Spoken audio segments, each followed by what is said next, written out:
मैं एक उदाहरण कई बार आपको दिया करता हूं ना, कोई थाल में नैवेद्य रखकर श्री ठाकुर जी को भोग लगाए और उसके बाद वो प्रसाद वितरित करे, तो अपने को ये तो खबर नहीं है कि हमें प्रसाद में क्या मिलेगा, लेकिन ये तो निश्चित है कि प्रसाद मिलेगा, कुछ ना कुछ अवश्य मिलेगा। ऐसे ही जो सत्संग से लगा है वो एक बात निश्चय कर ले अपने मन में, ये तो नहीं कहा जा सकता कि कृपा कब होगी, पर ये निश्चय है कि कृपा होगी, अवश्य होगी। वो घड़ी आएगी, वो क्षण आएगा जब आप स्वयं को मुक्त हुआ देखेंगे संसार के इस कर्म बंधन से। आगे कहते हैं, आरत गज बंधन कटे, गज ने आर्त होकर पुकारा। वो तो स्तुति करनी भी नहीं जानता, केवल एक कमल पुष्प तोड़कर, जिस सरोवर में ग्राह ने पांव पकड़ा, केवल एक कमल पुष्प तोड़कर और बस श्री हरि के निमित्त निवेदन कर दिया। फारसी की एक कहावत है, मुझे याद तो नहीं है, पर उसका मर्म क्या है, बोले किसी भी नाम से पुकारो, उसको पुकारो वो जवाब देगा। किसी भी नाम से पुकारो, यदि आपने उसे पुकारा है तो आपको उत्तर मिलेगा। ऐसी गज ने प्रभु को पुकारा, प्रभु को पुकारा, एक कमल पुष्प तोड़कर बस श्री हरि के निमित्त निवेदन कर दिया। उस भयंकर पीड़ा के समय जब काल सर पर मंडरा रहा था, वो नहीं जानता विधि क्या है, निषेध क्या है। आप सोचो, जिसके सर पर मृत्यु नाच रही हो, जो अगले ही पल अपने जीवन का अंत अपनी आंखों से देख रहा हो, उसे कोई विधि निषेध सूझेगा? कुछ नहीं। और समझो, यदि अनुभव करो तो आपकी मेरी सबकी दशा यही है, काल सर पर खड़ा है। स्वामी हरिदास जी महाराज कह रहे, चढ़े वो फिरत है कांधे, कांधे चढ़कर खड़ा है। इसीलिए व्यास जी कहते हैं, सब तज भजिए श्याम को, श्रुति स्मृति को सार। मेरे सब बातों का सार यही है, सब तज भजिए श्याम को,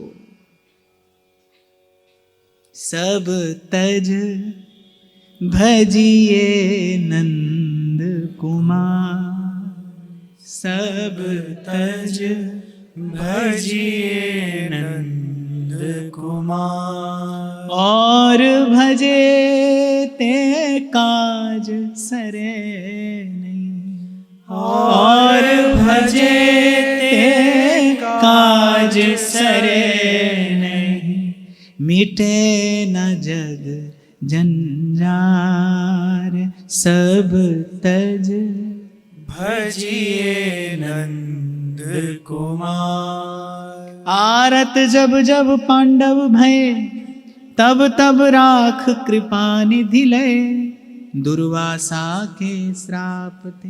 अच्छा, कोई पांडव अपने बल पराक्रम से जीत नहीं सकते थे कौरवों को? कितनी बार ऐसी घटनाएं घटी, कौरवों के पास पराक्रम कम नहीं था। नारायणी सेना, भीष्म पितामह,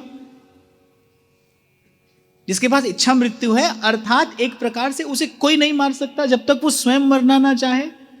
अरे भीष्म पितामह से, द्रोणाचार्य से, कर्ण से भगवान ने छुड़वाए अस्त्र, तब पांडव जीते। तो पांडवों की जो विजय है उसके मूल में क्या है? श्री कृष्ण की कृपा है, कृष्ण संग है। आरत जब जब पांडव भय, तब तब राख कृपा निधि लय, दुर्वासा के श्राप। बड़ी कूटनीतिक चाल चली थी गांधार राज ने, जब दुर्वासा को भेज दिया 10,000 शिष्यों के साथ, और भेजा भी किस समय? जब द्रौपदी भोजन कर चुकी थी। भगवान सूर्य की कृपा से द्रौपदी के पास में एक पात्र था, वो स्वयं भोजन करने से पहले चाहे तो असंख्य लोगों को पवा सकती थी उस पात्र में से, पर भेजा कब? समय नियत करके भेजा। संध्या हो गई थी, भोजन कर चुकी थी द्रौपदी, पात्र मांझ दिया था। दुर्वासा पहुंचे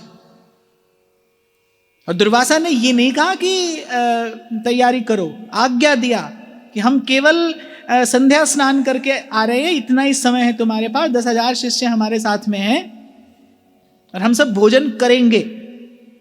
महाराज युधिष्ठिर यहां वहां देखने लगे, दुर्वासा कहने लगे गृहस्थ का धर्म भी भूल गए। गृहस्थ का धर्म है यदि द्वार पर साधु आए तो वो खाली नहीं जाना चाहिए। तभी तो कबीर कहते हैं मैं भी भूखा ना रहूं और साधु ना भूखा जाए। गृहस्थ के द्वार से यदि साधु भूखा चला जाए तो वो उसका सारा पुण्य ले जाता है। साधु क्या, शास्त्र तो कहता है गृहस्थ के द्वार से यदि अतिथि भी चला जाए बिना कुछ ग्रहण किए तो वो उसका पुण्य ले जाता है। आपके यहाँ पर कोई आए, चाहे जल पीकर जाए, चाहे 2 दाना मिश्री का प्रसाद लेकर जाए, पर ऐसे नहीं जाना चाहिए, ऐसे नहीं जाना चाहिए। सदगृहस्थ का धर्म है। तो महर्षि दुर्वासा ने क्रोध में तमतमाते हुए कहा, अब क्रोध तो उनके आसपास ही रहता है, उनकी सेवा में रहता है क्रोध, तो जब चाहे तब आ जाए। तमतमाते हुए कहा, बोले गृहस्थ का धर्म भी भूल गए तुम। अब महाराज युधिष्ठिर तो थर थर कांपने लगे। वो जानते हैं कि महर्षि के तप का तेज क्या कर सकता है।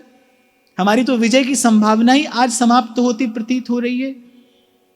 द्रौपदी कंपित गात हो गई। हाँ, पर एक बात द्रौपदी जी के जीवन में देखी जाती है, अत्यंत हर्ष और उल्लास का समय आया तो भी द्रौपदी के नेत्रों में श्री कृष्ण के चरण कमल झलकते हैं। और भयंकर पीड़ा की स्थिति आई, आ गई आपदा, पड़ गई विपदा, तब भी द्रौपदी ने आर्त मन से केवल एक ही शब्द कहा, तुम बिन मोरी कौन खबर ले, तुम बिन मोरी कौन खबर ले, गोवर्धन गिरधारी गिरधारी रे, गोवर्धन गिरधारी। लेकिन ये घटना तो और विचित्र है। यहां तो द्रौपदी ने पुकारा भी नहीं।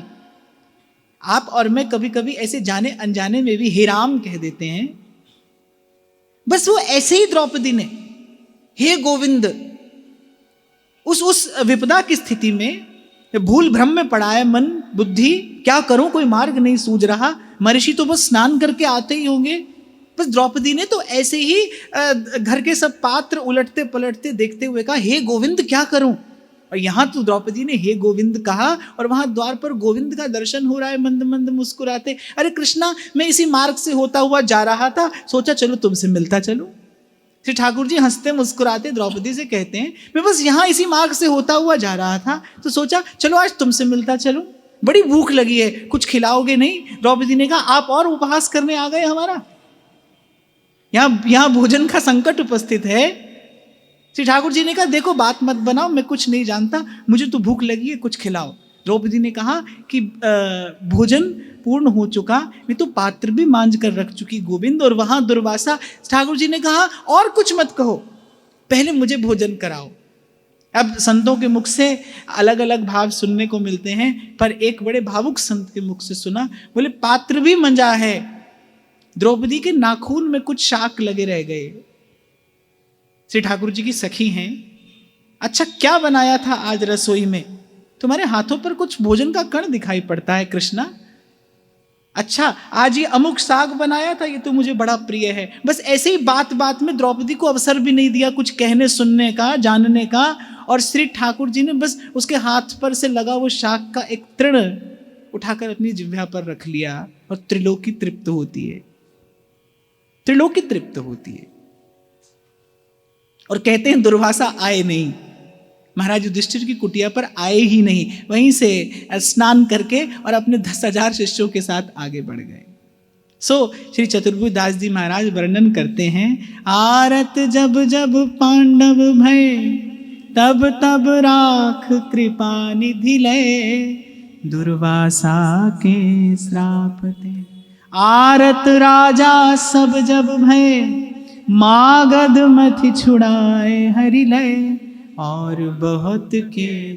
ऐसे ही जरासंध को मारकर कितने राजाओं को भयंकर पीड़ा से मुक्त किया। श्री चतुर्भुज दास जी महाराज भी इसी प्रकार कह रहे हैं, सूर क्रूर इस लायक नाही, कहाँ लग करूं बड़ाई, हरे कृष्णा कहाँ लग करूं बड़ाई, और बहुत केते कहूं।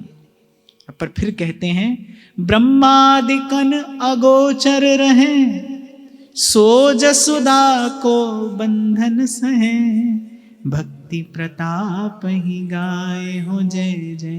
भक्ति प्रताप ही गाए हो। जो ब्रह्मादिकों को अगोचर है, अगोचर माने दिखाई नहीं पड़ता। ऐसा नहीं कि ब्रह्मा जी जब चाहे तब श्री ठाकुर जी का दर्शन कर लें।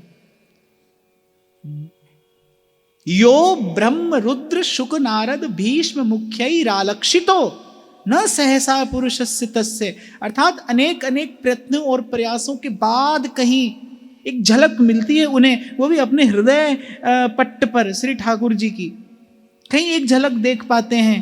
जो ब्रह्मादिकन अगोचर रहें, सो जसोदा को बंधन सहे, भक्ति प्रताप ही गाए।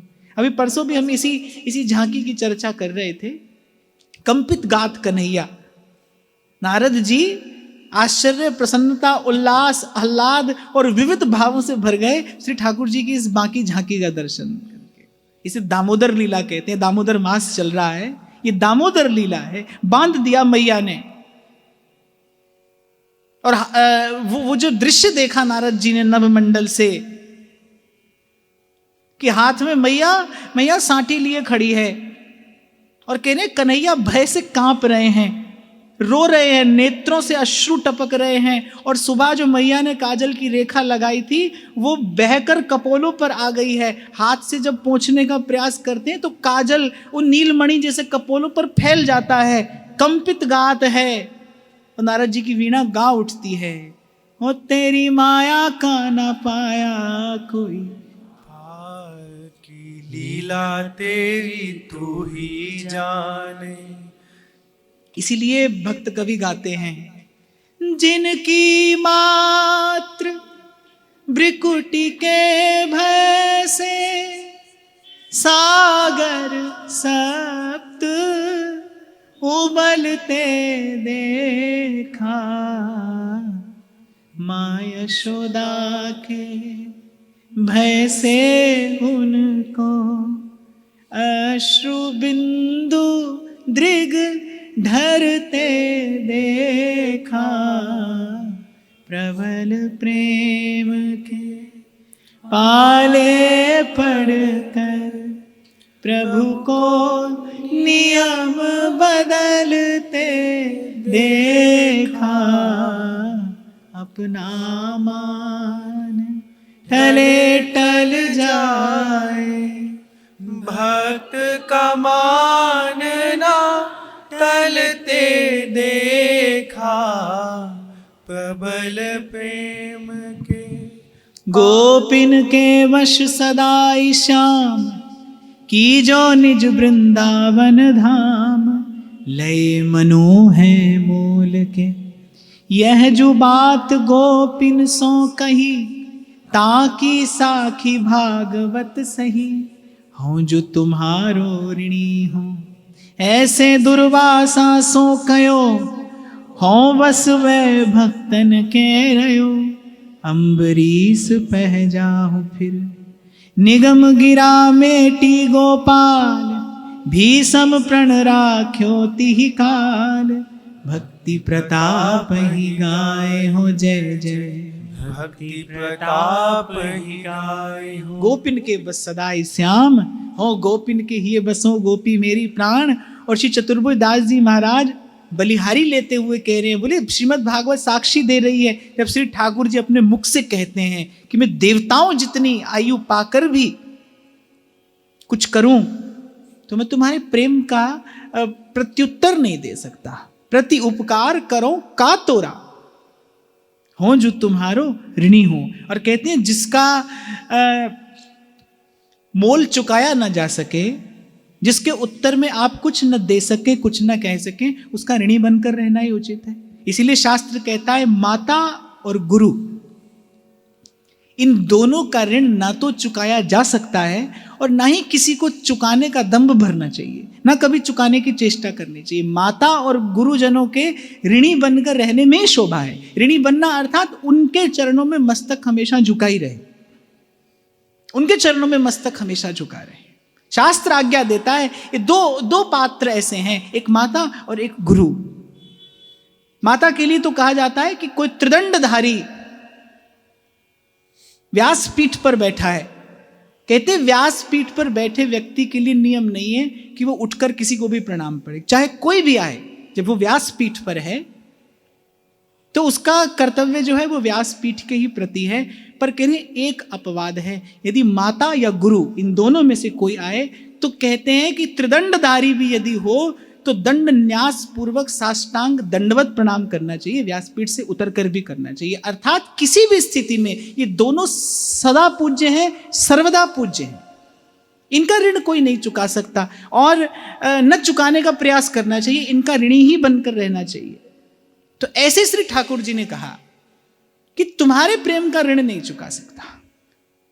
और इस बात का अर्थ क्या है कि श्री ठाकुर जी ने गोपियों से कहा जैसा प्रेम तुम हमसे करती हो ऐसा प्रेम हम तुमसे नहीं कर सकते। गोपियों ने कहा ऐसा क्यों?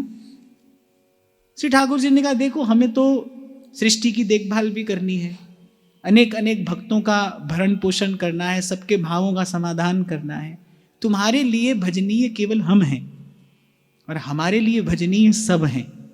इसीलिए मैं कितना भी प्रयास करूं पर मैं वैसा भजन तुम्हारा नहीं कर सकता जैसा भजन तुम मेरा करती हो। यद्यपि ये मेरा स्वभाव है, ये मेरा श्रीमुख वाक्य है, ये यथा माम प्रपद्यन्ते तांस तथैव भजाम्य हम। तुम्हारे अतिरिक्त मेरे जितने भक्त हैं उन सब के भाव का प्रत्युत्तर मैं जो का त्यों दे सकता हूं, पर तुम्हारा ऋणी हूं।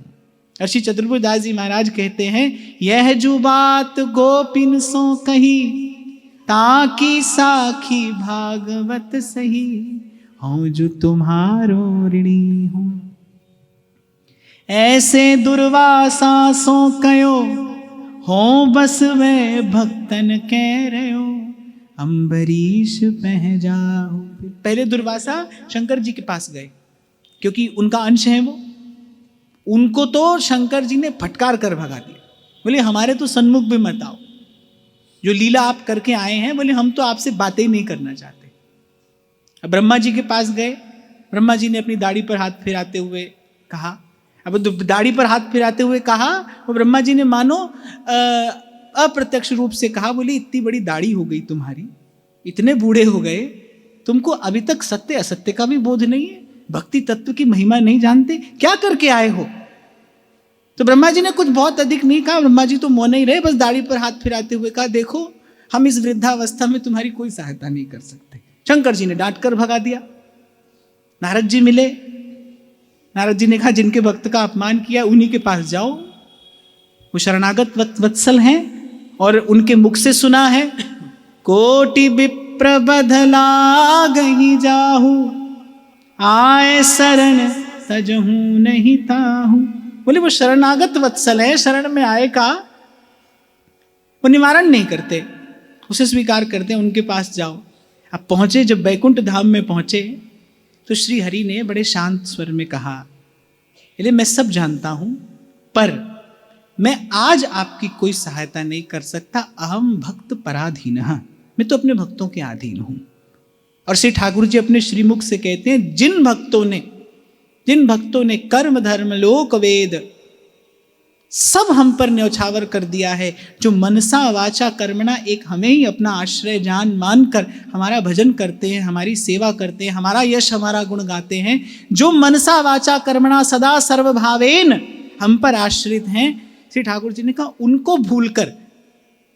उनको भूलकर मैं किसी भी धर्म का पालन करने के लिए प्रस्तुत नहीं हूं। प्रश्न खड़ा करता है ये बात, कहां श्री ठाकुर जी का वाक्य है कोटि विप्र वध ला गही जाहू।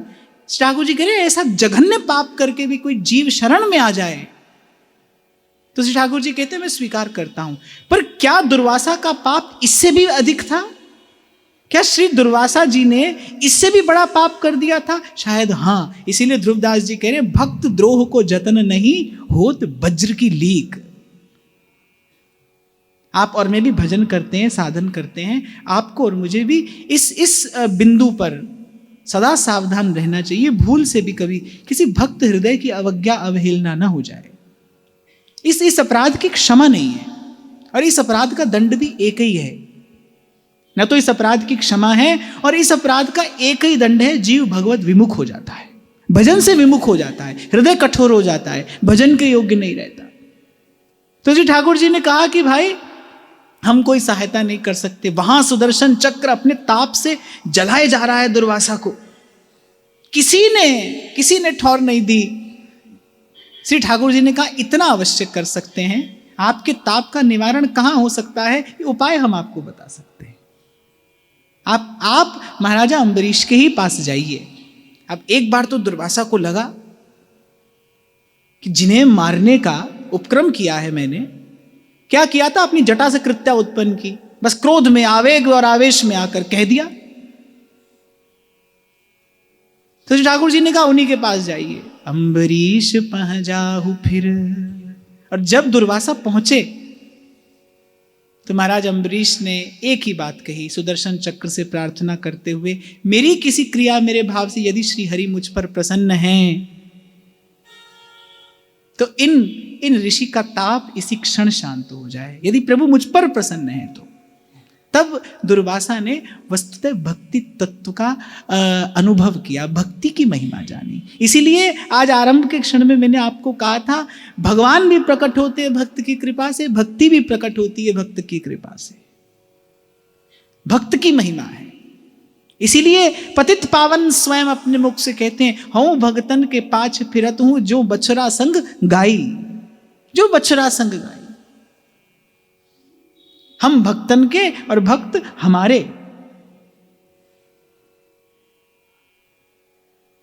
जो रघुपति मोह पे अनुकूला, तो कपि हो ही विगत श्रम सूला।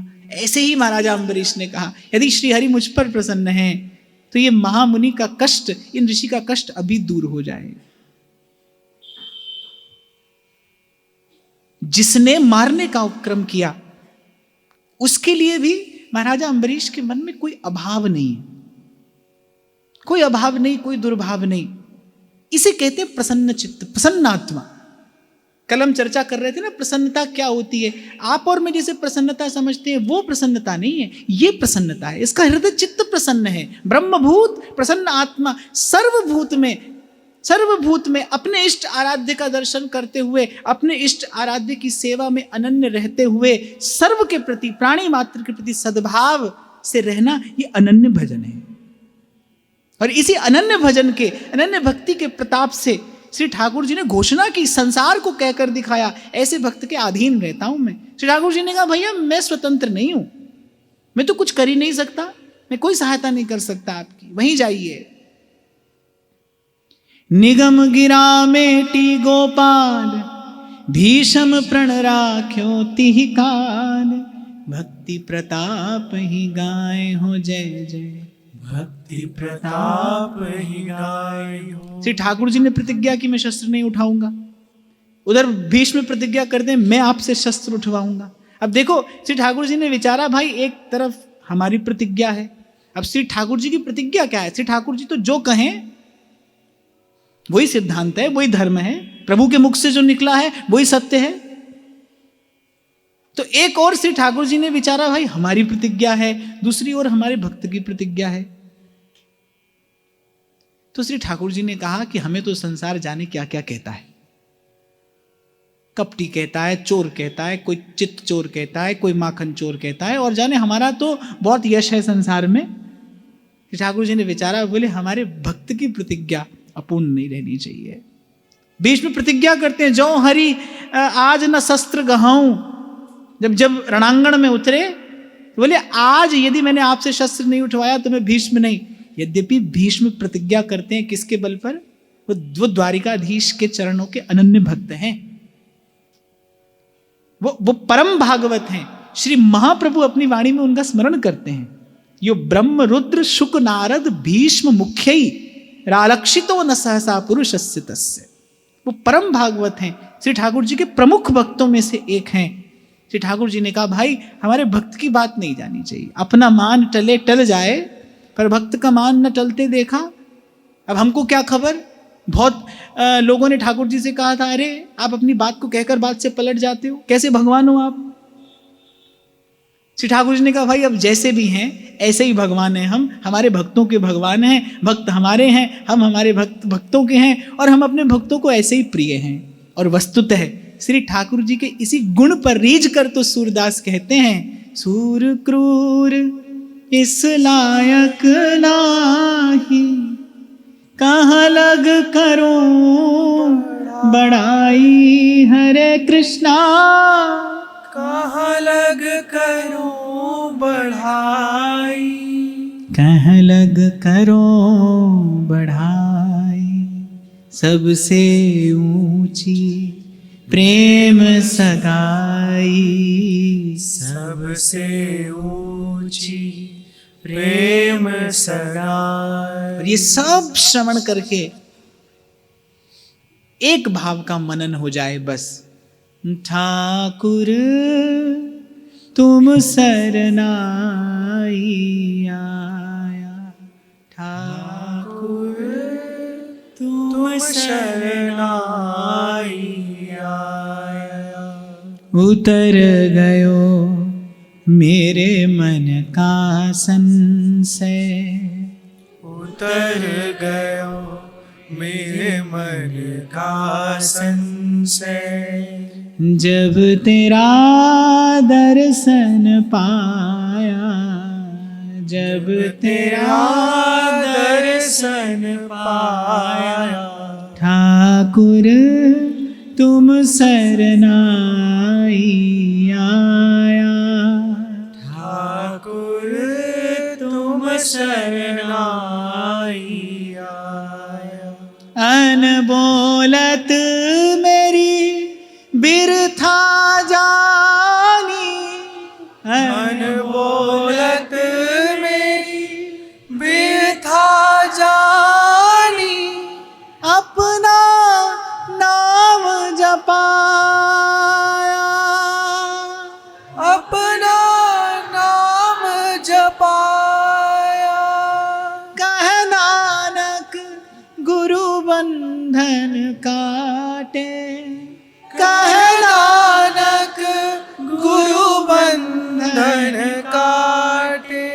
बिछरत आन मिलाया, ठाकुर तुम सरनाई आया, तुम सरनाई आया। ठाकुर तुम सरनाई आया, तुम सरनाई आया। ठाकुर तुम शरणाई आया। तुम सरनाई आया, ठाकुर तुम सरनाई आया। तुम शरणाई आया। ठाकुर तुम शरणाई आया। तुम सरनाई आया, ठाकुर तुम सरनाई आया। तो जितना ये हरिजस है, इसके कथन श्रवण का बस यही परम फल, यही परम प्रसाद आपको मुझे हम सबको प्राप्त हो कि ये मन, ये चित्त, ये हृदय भाव से मन सा वाचा कर्मणा प्रभु के इन शीतल सुभग चरण कमलों की शरण ग्रहण कर ले। ये भावना श्री जी के चरणों में निवेदन करते हुए महाराज श्री को प्रणाम। आप सबके हृदय स्थित प्रभु को नमन।